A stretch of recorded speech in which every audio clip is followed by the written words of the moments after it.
The following is a hockey podcast out of Vancouver and Surrey, British Columbia. It'll only consist of a lot of puck talk and even more BS, or in actual words, banter and satire. Enjoy, and as always, go Canucks go.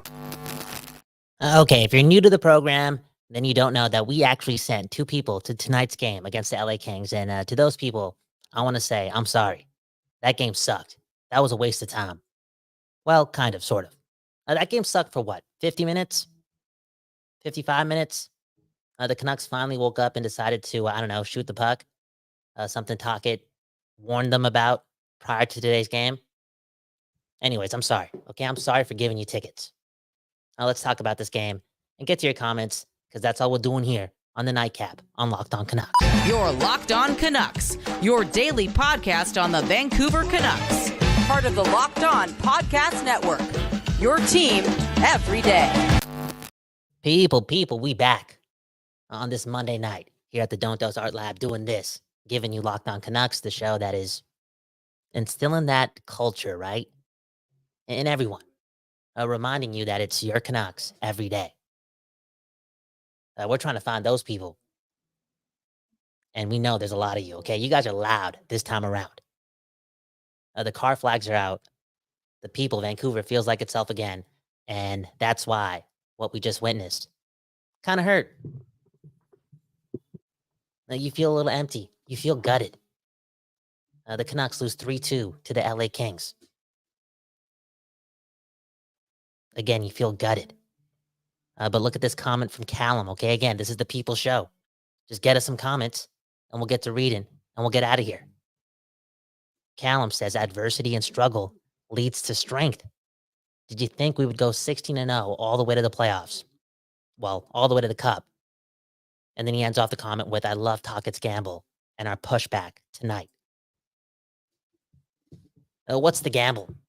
Is it putting your defensive core in a blender against the LA Kings and not the Montreal Canadiens, the Buffalo Sabres, and the Calgary Flames? Again, was that the gamble? I think so. And it paid off, okay? The LA Kings, they sucked tonight as well. I don't even know if these guys got 20 shots. And the defense, in my opinion, did all they could. Ironically, 2 goals. Yes, 2 goals.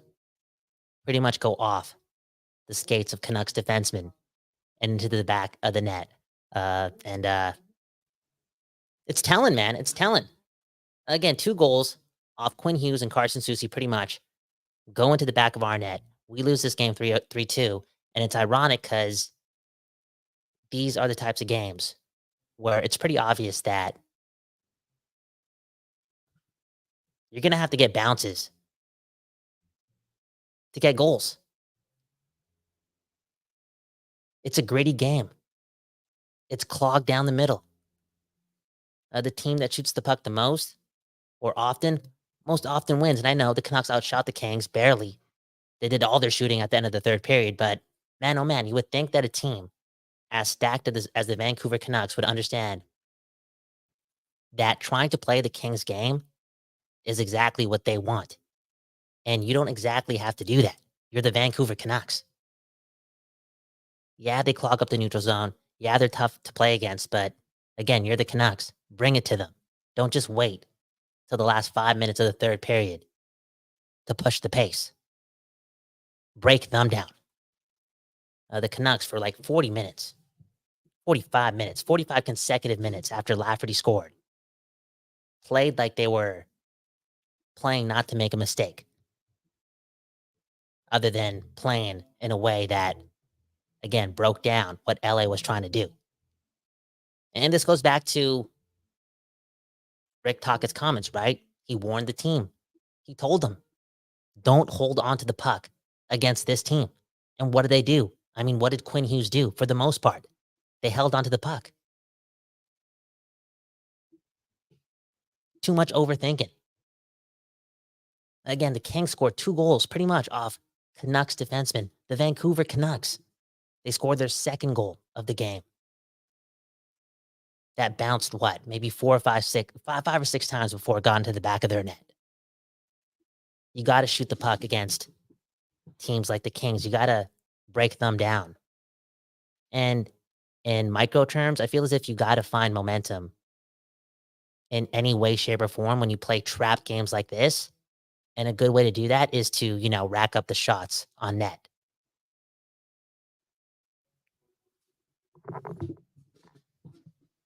I'm not disappointed. Again, the Canucks are doing well. Again, they played another strong defensive game. They're playing a brand of hockey that's going to translate to some level of success in the playoffs. But for the Vancouver Canucks to get through all the lack of experience that they have, for them to do the most in the playoffs, they need to blend in some more high octane offense, shift in and shift out. And we haven't seen much of that, even with the recent successes, right? You look at that 4-game winning streak, you look at our recent winning streak. We're playing that playoff brand of hockey. It's working. But what happens when you face another team that really knows how to do it with experience, whether it be the Golden Knights or the Kings? And what happens when you try to play their game? You're ultimately missing a big opportunity to not leave anything off the table. Now look at me just rambling, getting emotional. Again, the Vancouver Canucks. They lose to the Kings 3-2. Now let's get to more comments, okay? I want to give Callum another one, okay? Podkolzin. He's got to bring those board hits in the playoffs. Man, Podkolzin, a big part of the Canucks offense today. Can I say that? They scored 2 goals, and Podkolzin does the most to allow Lafferty to score one of the goals of the year for the Vancouver Canucks.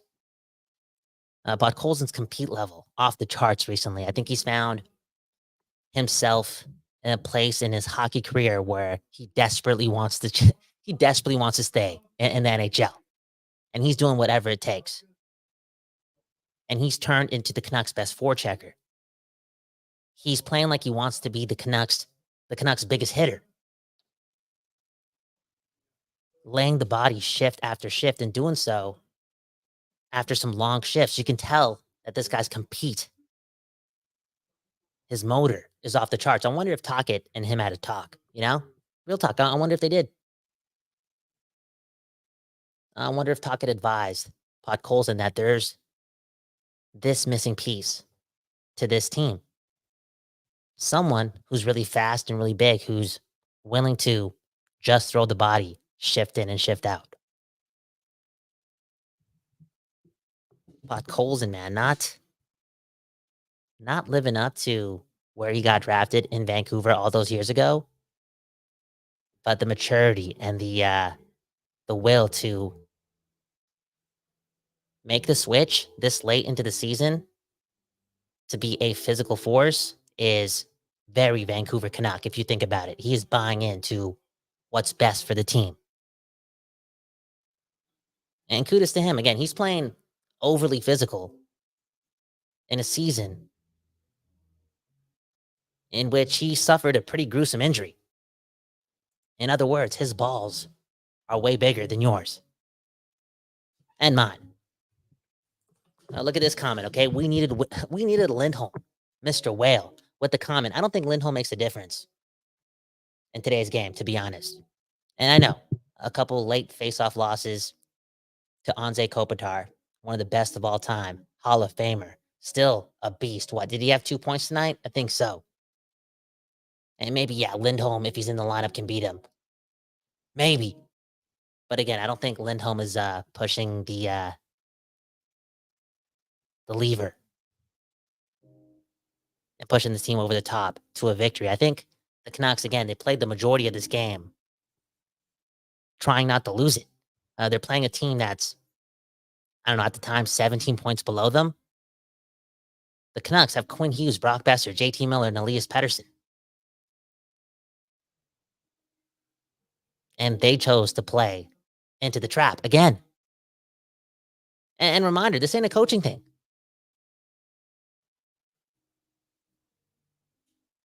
It ain't a coaching thing. It's the players, man. Trying to do too much against that team. Keep it simple. Put shots on Cam Talbot. generate a lot of offensive zone draws, and see what happens.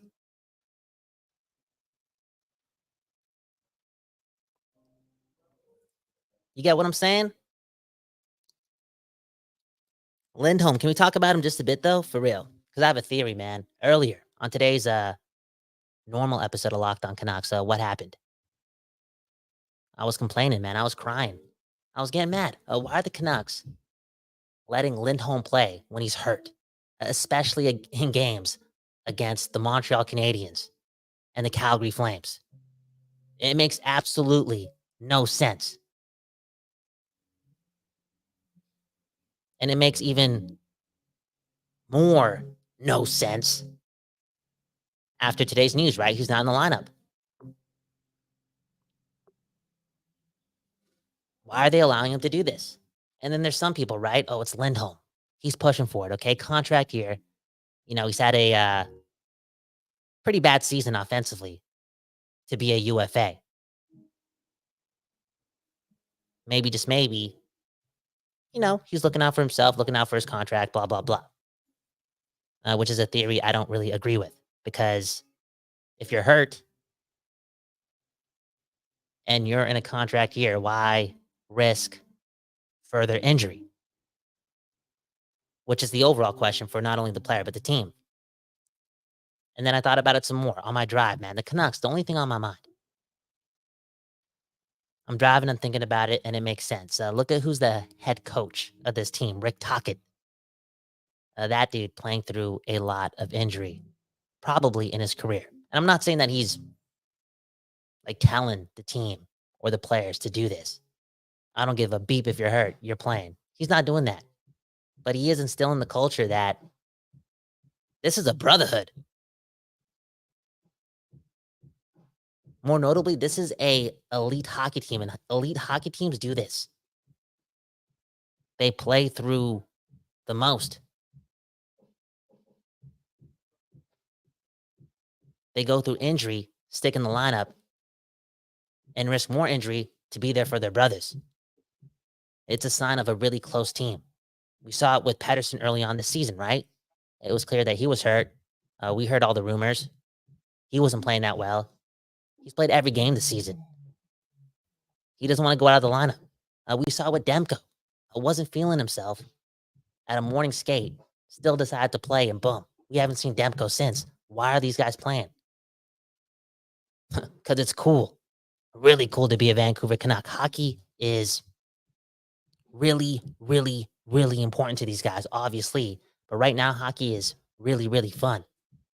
And those guys are uber competitors, right? Uber competitors. They dream of moments like this, and that's meaningful games with your brothers. And I'm doing whatever it takes to stay in this lineup.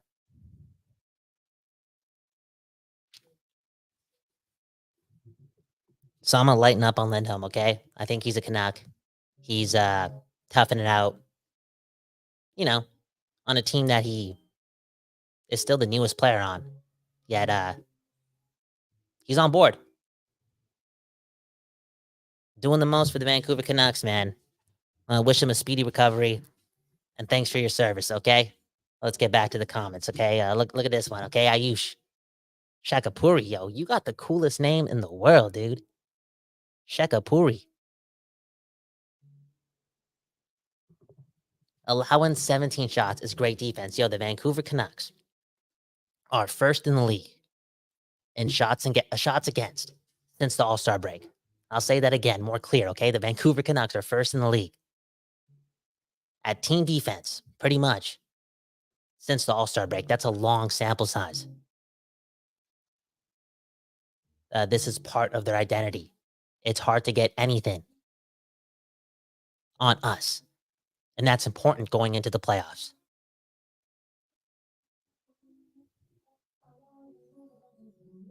They're getting their reps in. They're playing that playoff brand of hockey. And, dude, it's allowing me to continue to think of June, even in moments like this where we stoop down to the LA Kings level and lose a game to them. It's frustrating, but I'm looking at the shots on goal. I'm not impressed with our shot total, but again, there's the Vancouver Canucks for the 10th or 11th straight game, giving teams nothing. And in a couple weeks, the playoffs start. The Vancouver Canucks are one of the best defensive teams in hockey. The playoffs, man, around the corner. I know everyone was ready to clinch the playoff spot today. It's going to happen very soon. I think people are itching to get to Scott Road, man, for real. I have to bring up Scott Road, okay? Think about it, okay? Everyone talks about Vancouver always burning down buildings, being sore losers, blah, blah, blah. It's the truth. Look at the numbers. Look at the facts, okay? Fool me once, shame on you. Fool me twice. Exactly. Go up the street to Surrey. Hey, our people, we stormed the streets in masses, but none of those buildings burned down. You know what I'm saying? Do the math. One left to Surrey. Anywho, we'll clinch a playoff spot soon, okay? And we'll all smile and celebrate. Look at this comment from Raj, okay? Oh, shout out to the homie Raj, man. Okay, been to many games this year, and this was the first game where everyone stood up in the final 30 seconds in support. Bro, those last 5 minutes were super intense. It was a lot of fun. Again, these games matter. You felt it in your stomach, and that's why you felt gutted when the clock struck 0. Emotional times, but there's the crowd, in my opinion, doing the most. And the Canucks haven't even played, quote unquote, their best hockey on this homestand. I know they're picking up a lot of dubs and points, but it hasn't been like the most exciting thing to watch outside of 2 periods against Colorado and the Winnipeg game. But the crowd is invested, aka ready for towel power, right? Or where the streets have no name. Vancouver really about to feel like Vancouver again. Hey, speaking of which, okay, the last minute of tonight's game, I had the homies, okay? We're making music right now. Money, Pete, KC, all huddled around the laptop to watch some hockey. Dude, everyone knows me. I'm a true bro. That was a very heartwarming moment. I never had that happen to me, okay? None of my friends watch hockey outside of Trevor, pretty much. And what did the Canucks do? They didn't get the job done. And if they did get the job done, bro, these guys would have bought Canucks jerseys tomorrow. Can't wait for I can't wait for this, okay? I can't wait to meet a lot of bandwagoners and appreciate their energy, okay? The city's about to come together. The playoffs. The playoffs are coming. Now look at this comment, okay? Citos, don't forget about us, Kyle. Okay, Mr. Whale, we are your friends, Kyle. Hey, my bad. I just said I don't know a lot of friends who are, diehard Canucks fans. My bad. But you catch the drift, okay? I don't mean a lot of people in the studio who care about the Vancouver Canucks in the regular season.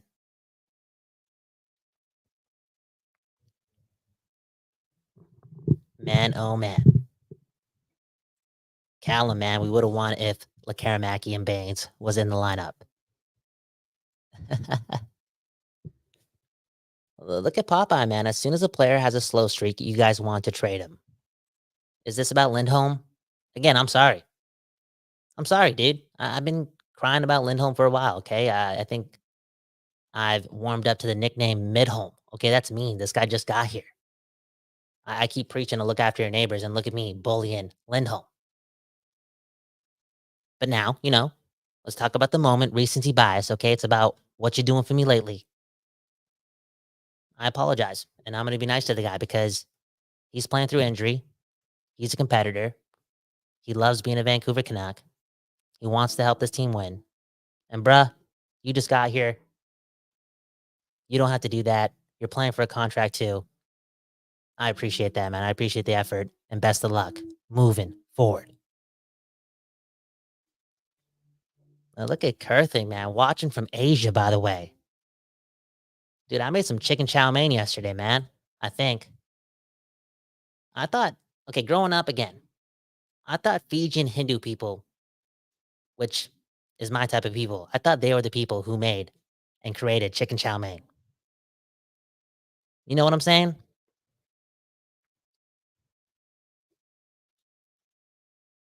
I had one comment I want to get to. Okay, look at this. Okay, Citos. Moral victories coming from Cito's mouth. Okay, Besser gets closer to 40. Cool. Doughty gets the follow through and a bloodbath. Man, oh man. Podkolzin, the follow through, the high stick, Doughty bleeding. He then takes a penalty. A minute later, we're about to tie the game. It's all moving towards trolling Drew Doughty, a guy who's been around for a long time, okay? The scenes were there. And the last moral victory was Lafferty getting one finally. He looked pumped. Maybe that gets him going because, again, he's at his best more than a decent fourth liner. Like, he's a really good fourth liner when he's on. Matthew, man, tough game, but you can't get too upset. I know. You can't. I believe that. I'll touch on the positives too. I complained in the beginning about how the Vancouver Canucks waited 50 minutes or 45 minutes after Lafferty's goal to play some offense again, okay? And to squeeze themselves out of the trap. They waited too long. On that note, though, the pushback. And in 2 times they pushed back, okay? Very early on, the LA Kings bring in the physicality. And what did the Canucks do, okay? What did they do? They brought it right back. The Canucks are not scared of playing with the men in the NHL, right? Straight up, they ain't scared of anything. They're ready to go to war. And part 2 of the resiliency was, again, you're down 3-1 in the third. It's a boring game. Nothing is really going your way.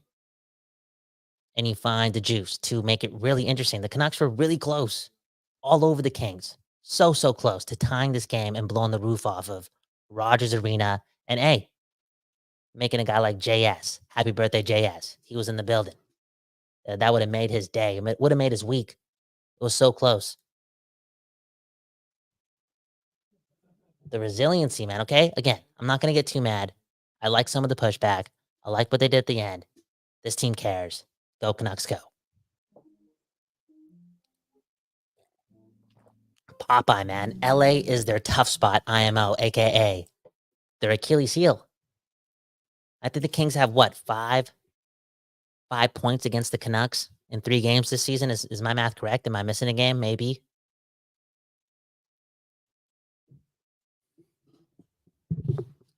But yeah, when the Canucks play the Kings, they just make it apparent that, again, they're going to suffocate the ice. They're going to trap it up. And for whatever reason, the players on the Vancouver Canucks are playing the same way. They're playing not to make a mistake. They're not forcing the issue, and it's really, really confusing. And I'll bring it back to the whole put shots on net, find momentum there, break them down by doing that. So many times in the offensive zone when they got time there, bro, they were just waiting for the perfect play. Again, Quinn Hughes traveled 18 miles today in the offensive zone. Had a couple shots on net. He could add 10. He could add 11 shots on net. Do it. It's Cam Talbot. You know what I'm saying?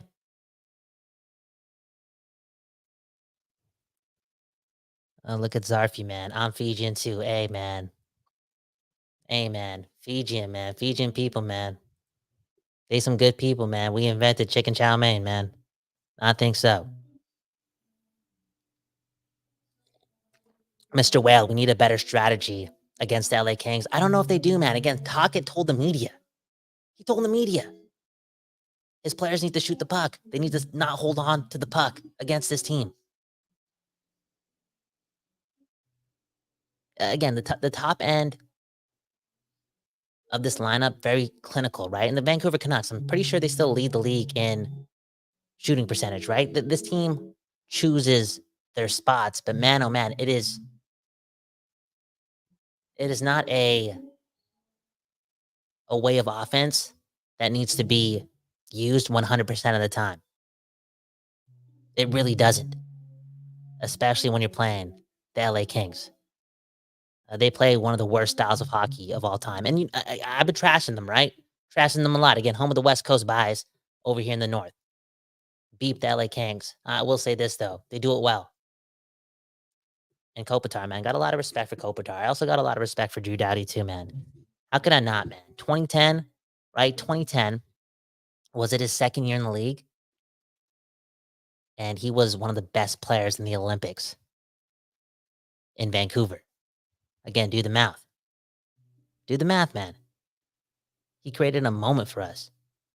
A lot of respect for Drew Doughty. What a player. And still doing it to some point. Like, he's not the same player like he was back then, but he is still really, really, really, really good.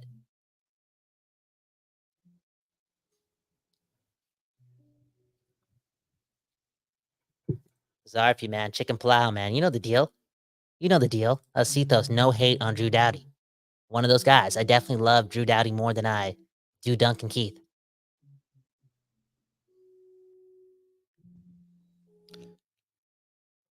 Man, oh man. Do we have to talk about the Norris?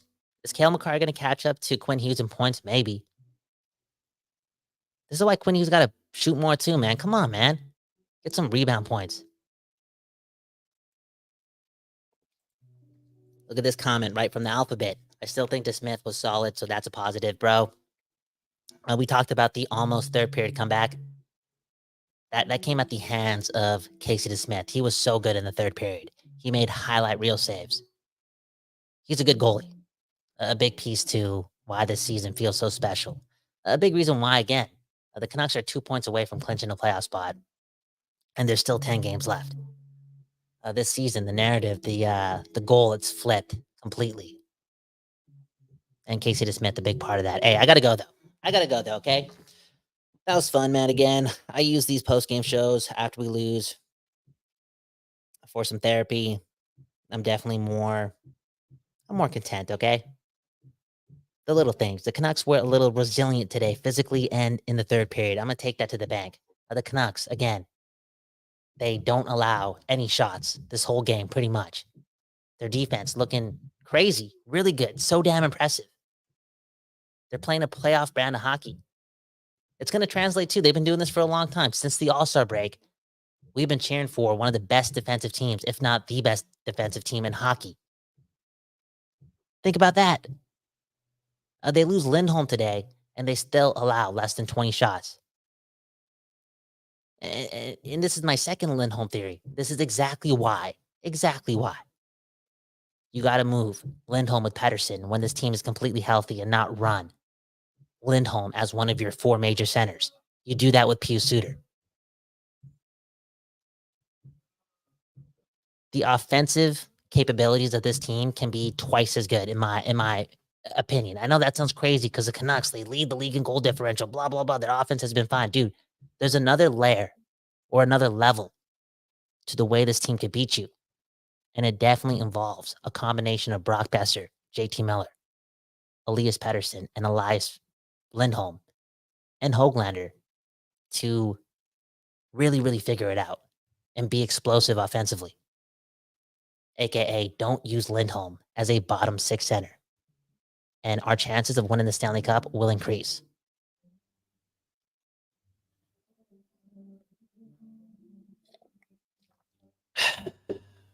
The alphabet says, we good, dog. We are good. Okay, hit the like button, subscribe. One love to the city. One love to the West Coast bias. Real talk. We're only doing this for our neighbors. One love to the Vancouver Canucks. It's the Canucks and no one else. Let's be honest. Let's be real. One love to Trevor Beggs, who's not with us right now because he's doing the post-game show, the post-game report for the Daily Hive publication, working his ass off for his family. One love to the Don't Doze Art Lab for, again, providing the space for us to do this with you. They are definitely the inventors of the West Coast bias, and they've been looking after their neighbors for years and years and years, and they're going to do so for a lot of tomorrows. Again, take care of your neighbors so you can, help take care of yourself. I apologize for the way I was talking throughout the whole episode. There is a session happening behind me, so I got to look out for the art, okay? It's not all about us. For real. One love to the Locked On Podcast Network. Again, hit the like button, subscribe to the show. It really helps us out a lot. It allows me to take my girlfriend to Cactus Club more often, which is beautiful, right? What's the quote? Happy wife, happy life. Go Canucks, go. One love.